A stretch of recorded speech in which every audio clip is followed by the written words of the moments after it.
Good afternoon, this is David Wendell with BushcraftOnFire, and we're glad to have you with us for another video. This is segment 3 of our Naked Into the Bush series, and today we have to find fire.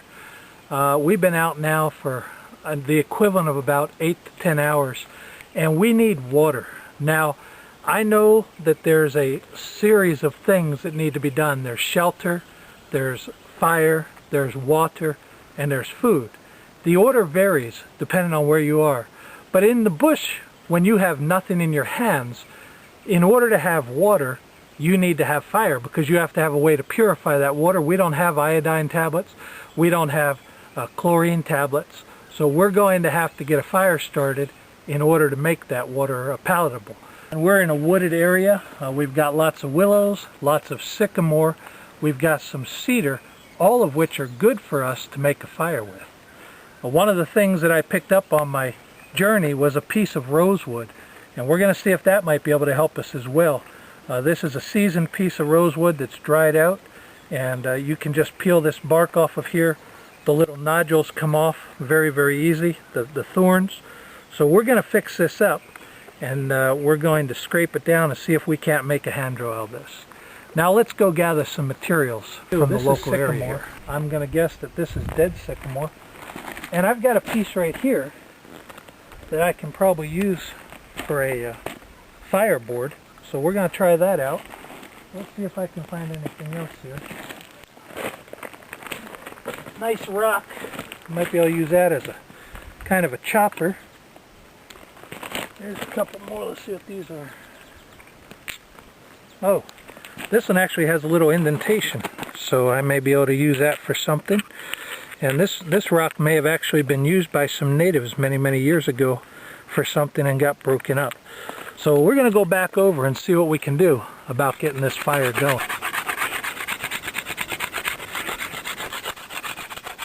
Well, I've got this rose cleaned off a little bit. So what we're going to try and do is to saw through it to have a nice sharp end. When it's split out, there was a split in the end, and we can't make the hand drill with that split. So I'm just going to put this up here, and I'm going to saw through this with my rock that I have. Now the best way to saw through is to score around the entire plant, and hopefully if I score deep enough then it'll cut off easier. Well, I've got that sawed off, and we have a reasonable end here.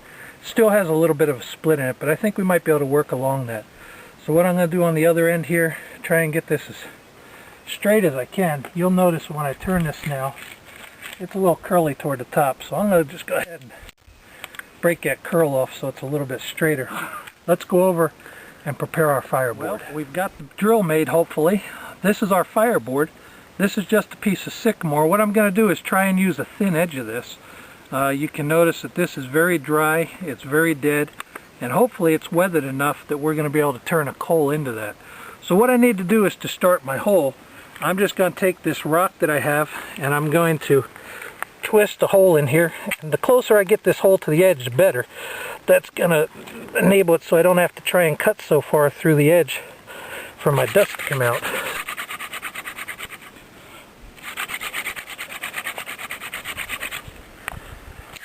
Alright, well, you can see a little bit of smoke coming out of here, so that's promising. We might have a good match, and we've got our drill burned in. And we've got the notch here. So what we need to do now, or the hole in the fireboard, so what we need to do now is to make a notch into that. And I'm going to do that with my little piece of rock here, just like a saw. And I'll just saw that out a little bit. And we'll be right back with you when we get that notch cut in. Alright, well, you can see I've got a kind of a makeshift notch here going in. I changed my rock out. I found a little better piece that acted like a saw. So we're going to see if we can turn that and we can get a fire going. But first, what we need to do is get a little bit of tinder. What we've done is we went over to a cedar tree here, and we gathered a little bit of cedar bark, and I've taken some of it and I've started to shred it up. I'm going to take the rest of this and get me a good pile of it. You have to be prepared before you get this fire started. It's going to take a lot of hard work to make this fire. And so we're just going to keep adding pieces in here, tearing this cedar bark up and shredding it, getting little pieces off until we're ready with a nice sized tinder pile. I'm also going to get together a few sticks and larger size wood that's going to act as kindling once I get that fire going, and hopefully that'll catch on fire, and then we'll get some larger squaw wood on there and see if we can't keep this fire going. So I'm going to get that bird's nest made, and we'll be right back with you. While I was gathering some of that cedar, I also got some grass to make a little bird's nest to hold it under there, and we're going to set that aside. I've also gathered a little bit of dry wood.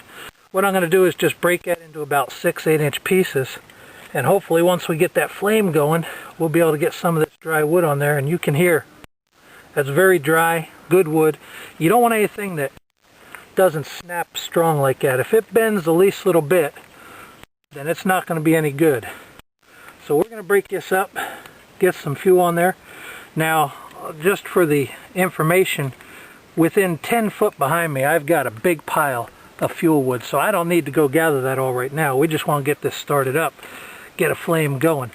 One of the things a lot of people do when they're trying to make a bow drill or hand drill fire is they rush the coal. You want to let your coal set, and you want to let it just grow a little bit. Now what I'm going to do is I'm going to get a little piece of this bark, and I'm going to set right underneath of this drill. That's going to let the dust fall out on that bark so that we don't lose that. Well, no promises here, but let's turn this and see what we can do. We're going to start off kind of slow, just to warm that wood up. Let it get a little bit of bonding there, and then as we get closer, we'll start going a little bit faster. You can see we've got a little bit of smoke already. Hopefully we're going to push some dust off of there. I'm hoping that that notch is long enough.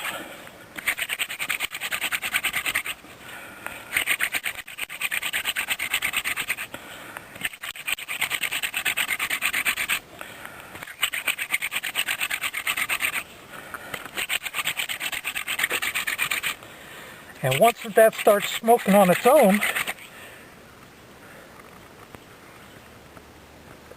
it didn't work that time. Let's try again.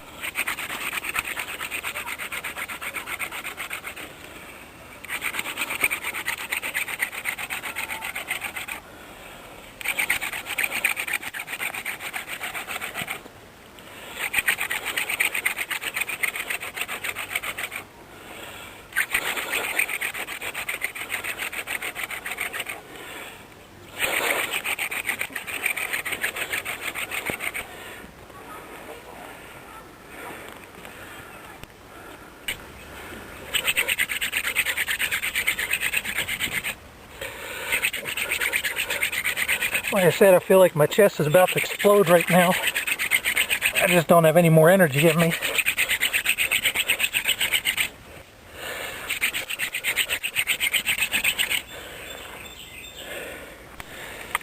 This is David Wendell with BushcraftOnFire. We appreciate you being with us today. Now let me tell you something, when you're out there with nothing, it doesn't always come out the way you want it. We weren't able to get a fire today with the hand drill. We tried rosewood, and I've never been able to do a fire with rosewood on sycamore. What we're going to do is we're going to search, we're going to find some other materials.